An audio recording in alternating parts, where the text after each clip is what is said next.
selamat pagi semuanya. Baiklah, di sini kita akan memulai pembelajaran kita pada hari ini. Sebelumnya kita harus berdoa dahulu agar pembelajaran kita ini lebih berkah dan dapat kita serap dengan baik. Oke, anak-anak sekalian, Ibu mau ketua kelas memimpin doa ya. Oke, dipersilahkan.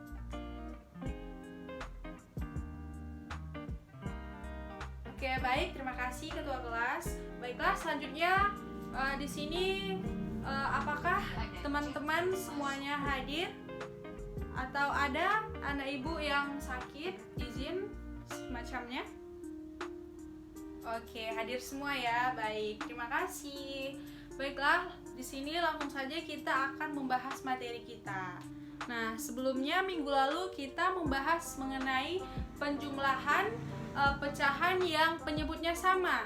Nah, di minggu ini kita akan melanjutkan penjumlahan yang penyebutnya berbeda. Baiklah, di sini sebelumnya Ibu mau bertanya kepada anak-anak Ibu, apakah masih ada yang ingat mengenai materi yang minggu lalu? Iya, pintar sekali. Ayu mengatakan materi kita pada minggu lalu itu mengenai penjumlahan yang penyebutnya itu sama. Jadi langkahnya itu gampang atau mudah, kita langsung menjumlahkan pembilangnya karena penyebutnya sudah sama. Baik. Di sini kita akan melanjutkan materi kita pada hari ini mengenai penjumlahan yang penyebutnya berbeda. Oke, di sini kita akan langsung memasuk ke contoh soal. Di sini ada berbagai cara untuk menyelesaikan penjumlahan yang penyebutnya berbeda. Baiklah, di sini Ibu akan mengasihkan dua cara. Ibu akan memberitahukan kepada anak-anak Ibu ada dua cara bagaimana sih menjumlahkan pecahan yang penyebutnya itu berbeda. Baiklah, di sini ada contoh soal, langsung saja agar kita lebih paham bagaimana pengerjaannya. Oke, yang pertama itu kita ambil contohnya 1/3 tambah 3/5. 1/3 tambah 3/5. Nah, pada minggu lalu sebelumnya anak-anak Ibu sudah mengetahui yang mana pembilang dan mana yang penyebut. Jadi di sini kan penyebutnya itu berbeda. Ada yang pertama itu ada 3, yang kedua itu ada 5. Jadi di sini Ibu bakal ngasih tahu kalian bagaimana caranya menjumlahkan pecahan yang penyebutnya berbeda. Baiklah, langsung saja kita akan menyelesaikan dengan cara pertama, yaitu kita menyelesaikannya dengan cara mengalikan atau biasa Ibu menyebutnya itu perkalian kupu-kupu karena dia bentuknya seperti kupu-kupu. Nah, jadi di sini langsung saja kita kalikan 1 dikali 5, kemudian 3 dikali 3. Nah, ini kan bentuknya seperti kupu-kupu ya, makanya Ibu membilangnya perkalian kupu-kupu. Nah, dari hasil 1 dikali 5 adalah 5, kemudian 3 dikali 3 adalah 9, dan penyebutnya ini sama-sama dikalikan. 3 dikali 5 /adalah 15. Nah, maka akan didapat hasil dari 5 tambah 9 adalah 14/15. Ini merupakan hasil penjumlahan dari 1/3 ditambah 3/5, di mana penyebutnya itu berbeda, yaitu 3 dan 5. Maka hasilnya adalah 14/15. Oke, seperti itu ya anak-anak Ibu. Anak-anak Ibu paham? Oke, pintar sekali. Selanjutnya kita akan masuk ke contoh kedua agar anak-anak Ibu lebih paham. Di sini ada soal 4/7 ditambah 5/8. Oke. Jadi ini kan penyebutnya pertama yaitu menggunakan perkalian silang atau yang kita sebut tadi perkalian kupu-kupu namanya, karena bentuknya seperti kupu-kupu. Oke, langsung saja ya. Kita kalikan silang yang 4 dikali 8 sama dengan 32, kemudian 7 dikali 5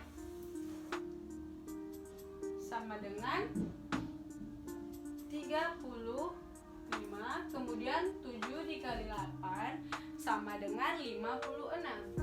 Oke, kita jumlahkan, hasilnya adalah 67/56. Nah, dari perkalian kupu-kupu ini kita dapati hasilnya karena dia langsung kali silang aja kita dapatkan hasilnya. Oke, mudah kan anak-anak ibu? Oke, benar sekali. Anak-anak ibu, apakah ada yang ingin bertanya? Bagus sekali pertanyaan anak ibu Raisa ya. Ibu, apakah semuanya bisa dikalikan dengan secara bentuk kupu-kupu? Oke, pintar sekali. Anak ibu bertanya sangat baik. Jadi semua pecahan atau bentuk dari soalnya ini bisa kita kalikan, asalkan anak-anak ibu tahu hasilnya biar nggak kebingungan sendiri berapa sih hasil dari kali ini seperti itu ya anak-anak ibu. Oke, pintar sekali. Oke, lanjut kita akan masuk bagaimana cara kedua. Di sini kita ambil contoh soal yang lain dengan cara yang lain. Oke, di sini ibu tulis dulu contoh soalnya ya. Ada contoh soalnya itu 4/7 ditambah 5/8. Oke, baik. Cara yang kedua ini adalah dengan menggunakan KPK. Nah, di sini penyebutnya ini kan berbeda. Jadi, kita harus menentukan KPK dari penyebut tersebut, dari masing-masing penyebut soal tersebut. Nah, di sini kan ada penyebutnya 7 dan 8.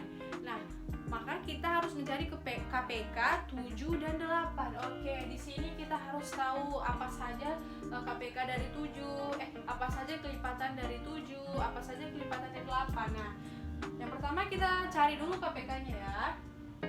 KPK dari 7. Nah, dari 7 itu apa aja sih? Nah, KPK dari 7 itu ada 7, ada 14, ada 21, ada 28, ada 35, ada 42, ada 49, ada 56, ada 63, ada 70 dan seterusnya. Ini adalah kelipatan dari 7. Kemudian kita akan mencari kelipatan dari 8. Oke, kelipatan dari 8 itu apa aja sih? Nah, jadi anak ibu harus menjumlahkan 8 tambah 8 berapa, tambah 8 lagi berapa, tambah 8 lagi berapa. Nah, seperti itu ya mencari kelipatannya. Nah, langsung saja kita akan menuliskan kelipatan dari 8 ya anak ibu. Apa saja sih kelipatan dari 8? Nah, kelipatan dari 8 itu terdiri dari 8, 16, 24, 32, 40, 48, 56, 64, 72, 80 dan seterusnya. Nah, ini merupakan kelipatan dari 8. Jadi, dari kelipatan 7 dan 8, maka kita temukan angka yang sama dari yang terkecilnya. Nah, di sini ada kita temukan angka yang sama yaitu 56. Nah, maka untuk proses selanjutnya penyebutnya ini dibuat menjadi 56. Nah, karena 56 ini tadi sudah ditemukan dari KPK yang sama dari 7 dan 8. Nah, langsung saja sudah ditemukan 56 kan penyebutnya. Nah, jadi langkah selanjutnya adalah kita harus menentukan dari 7 ini dikali berapa sih supaya hasilnya 56? Nah, jadi hasil dari 7 dikali berapa maka dapat 56 itu adalah 7 dikali 8. Nah, jadi 7 dikali 8. Nah, karena penyebutnya dikali 8, maka pembilangnya pun harus dikali 8, harus sama. Nah, sama-sama dikali 8. Nah, langsung kita masukin aja nilainya. 4 kali 8 sama dengan 32. Kemudian yang 8 ini 8 dikali berapa sih maka hasilnya jadi 56? Nah, 8 kali 7. Nah, jadi pembilangnya dikali 7, penyebutnya pun dikali 7.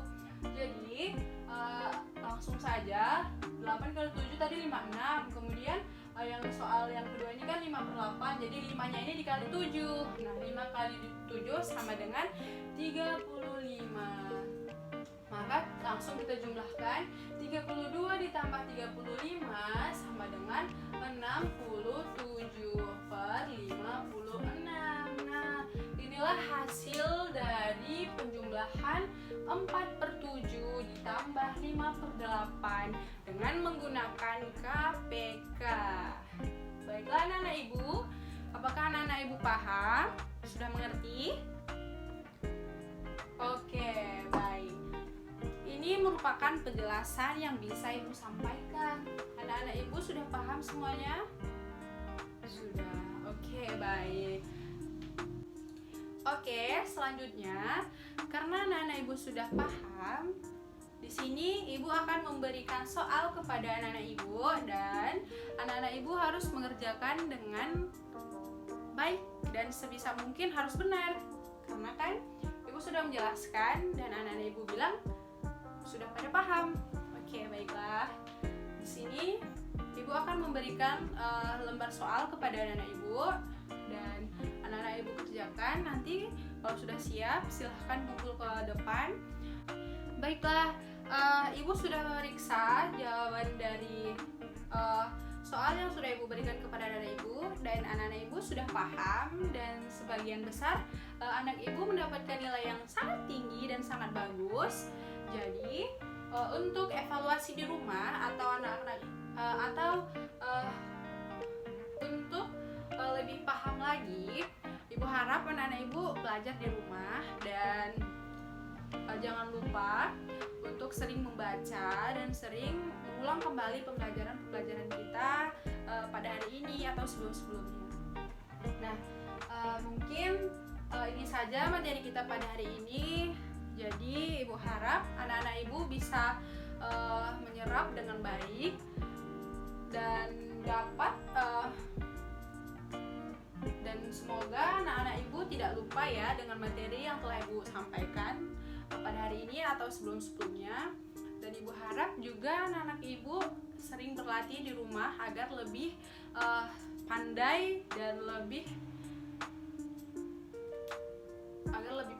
dan lebih menguasai materi kita pada hari ini. Oke. Baiklah, sebelum kita pulang, ibu mau anak ibu Sari untuk memimpin doa agar pelajaran kita hari ini berkah. Dan sebelum pulang, ibu mau anak-anak ibu semua merapikan alat-alatnya. Oke. Ya, silahkan disimpan ya. Oke. Baik. Oke, Sari, sebelum kita pulang, tolong pimpin doanya.